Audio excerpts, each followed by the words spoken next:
Hi guys, I'm Sir John, and you may not know me, but you have possibly seen my work. Welcome to Shadow Masters. How would I describe my career to a 5-year-old? I'm an artist who works with paint, and I help mommies get ready, and I help mommies feel beautiful. I became a makeup artist. It was actually on accident. I went to school for art since I was 6 years old. I didn't even know this was a job. I was an assistant for a very long time to Charlotte Tilbury and Pat McGrath. I also used to do makeup in a strip club in Queens, in Astoria. I just couldn't do both. So basically, I remember Pat actually asked me to go to Europe for the first time. I remember coming back to the States and starting to work with Beyoncé at Tom Ford's first women's wear show. Charlotte Tilbury introduced me to her. Then I got a television show on Lifetime. I was a creative director for L'Oreal Paris for a decade. Now I'm the creative director for Kilian Paris Beauty. I've been blessed to be around some really, really strong women. Naomi Campbell was my first client, which was really interesting and fun. I loved her. She was an icon. And she also represented so much for me as a high schooler. I'm humbled to have worked with women like Serena Williams, Viola Davis, Margot Robbie was my first Vogue cover. And then Beyoncé is like the sun that kind of energized and radiated my career. And that's how most people know me. I was able to adapt to so many different characters because I had a crazy fire drill. Like I grew up in a crazy environment. I'm from New York. So I got thrown into the fashion industry when I was like 22 years old. So all the shows, New York, Paris, Milan, all the girls, all the models, and then also working at a strip club and seeing all the crazy chaos and making sure everyone got on the floor at the same time really prepared me to roll with the punches, guys. Roll with the punches. You have to know how to go with the flow and be as fluid as water. There's a Bruce Lee documentary called Like Water that really came back into me and actually made me realize that, hey, I need to make sure that I'm fluid and not rigid when things happen. Because things are going to happen. Things happen, things come up, but it's about how you can control yourself, how you can control what's happening around you. Do I feel pressure behind the scenes? I do feel the pressure, but the goal for me is to make sure that I am anchored and making sure that I do what I do really well. And that's all I can do is contribute to that space because everything is so chaotic. So I want to make sure that I'm bringing a little bit of ease and a softer, a sense of a breeze almost, possibly, to the room. And so that's the goal. The goal for me is to be centered. And if I'm centering myself, if I'm anchored in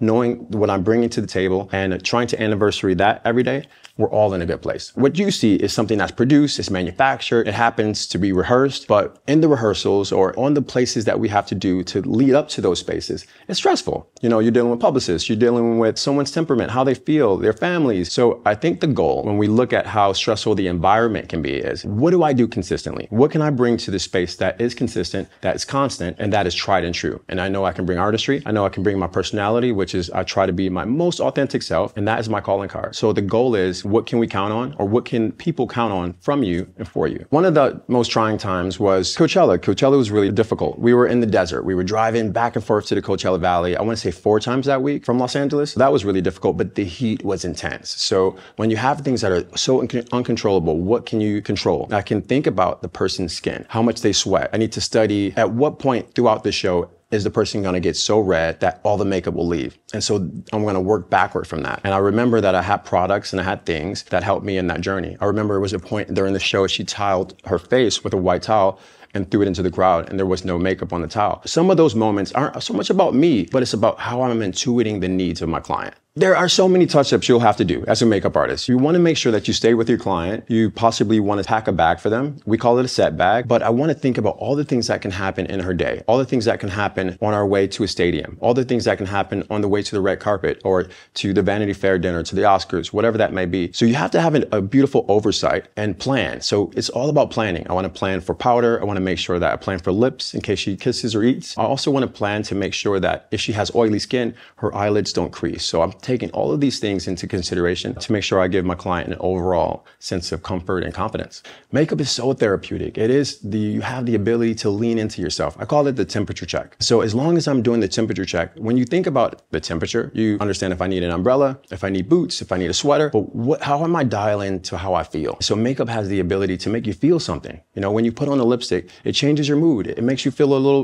little bit more exuberant and bright. When you put on a power red, you feel like, hey, I'm able to go into this meeting and deliver this in a way that everyone can absorb. So I think the goal is with makeup, these are little helpers. Think about makeup as an arsenal in a creative way that allows you to uncover your best self. One of the key elements that I look for, or we all should look for in beautiful makeup, is complexion. So complexion is key. Complexion is the brick and mortar. It's the groundwork. It's the foundation, literally, of your whole makeup routine. So make sure that you can give yourself a beautiful complexion. It looks real and it looks easy. When I say easy, you want to look like you just left the spa. That's one of the things I look for. I also look for something in the makeup, something in the person that shines through. Is that their quirkiness? Is that their ability to give themselves a little bit of liner? Unorthodox pieces that signal who they are and are authentic to them is what is really popular. However, I also coined a phrase. It's called dopamine glam. Right now, we're going to see dopamine glam all around us. We see it on TikTok. We see it on the streets of New York, the streets of Paris. And what that looks like are finding ways to make yourself feel whole. It's not about dressing for someone else. It's not about being rebellious because of what's happening outside. How can I take a liner? How can I take a shadow or a color of lipstick and move the needle for me emotionally? So I feel a little bit more impactful. So I feel better about my day and I feel 10 toes down. But what makeup looks am I the most proud of? I would say I'm actually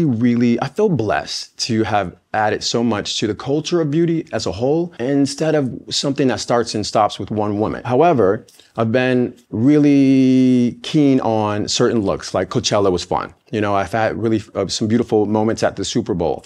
I love the British Vogue cover I did. But what also makes me really happy is when I help women who are not famous get ready or feel themselves or feel connected to themselves. That's more important for me than working with celebrities. The only reason I'm here is because of relationships. There's so many people who do beautiful hair, so many makeup artists who do amazing, immaculate makeup, or who stylists who make you look amazing, but they're not always pleasures to be around. You gotta be a destination of energy. People wanna be around people who make the room feel good, make the time pass a little easier. So if you are working on yourself and doing the work, you will be a destination of energy. The reason I'm here is because people can rely on energy that is consistent. I've been blessed enough to really champion the people. And when I say champion the people, I represent diversity. I represent people who have not always been seen, who have not always been talked to. It's not always been as easy to champion diversity. As an artist, I'm able to blend all colors to make anything. But the goal is, it's political. So when we look at fashion directors, when we look at the people who hire, the casting directors, agencies, those are the spaces that either represent us or don't. The goal is to move the needle, not just in front of the camera, but behind the camera as well, the C-suites. So if we have a lens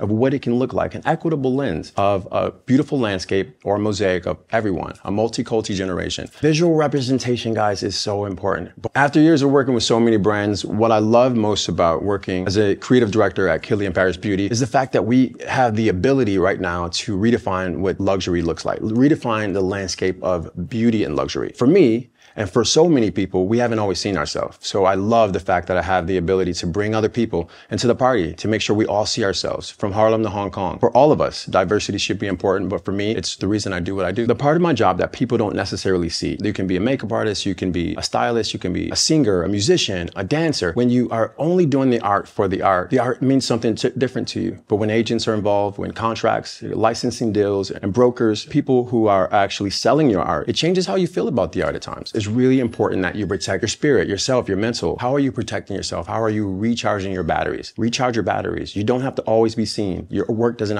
always have to be posted. The goal is to stay connected to the art as much as possible and try to be true to what comes to you. It comes to you guys for a reason. Don't let anyone water that down or make that dissipate.